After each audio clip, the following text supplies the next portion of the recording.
Kapag malapit ka na sa edad na 30, ang cravings mo na lang ay mag-travel.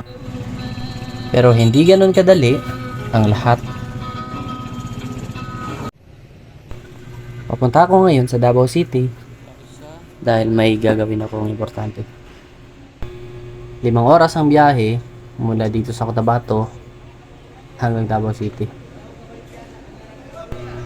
Wala pa rin binagbago sa pamasahe. Ang estudyante ay 440 at ang regular naman ay 520. Pag-upo ko pa lang ay may hinabot si kuya sa akin at pinakita. Hindi ko rin alam kung ano to. Akala ko vitamins. Sama ko lang sa vlog dito.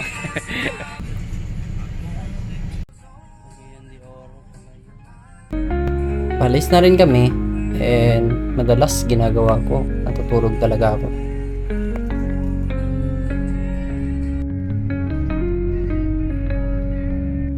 Nasa Kabakan na rin.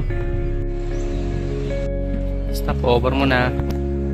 Ayan yung sinakyan namin. Right.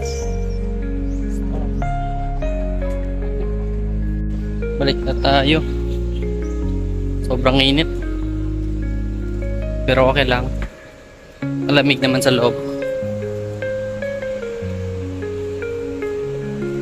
Kain muna tayo.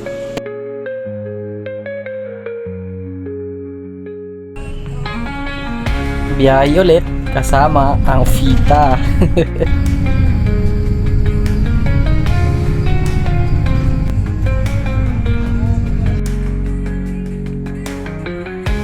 Bumaba sa checkpoint sa Corin. Papalipas oras po na ako dito habang hindi pa nagre-reply yung kaibigan.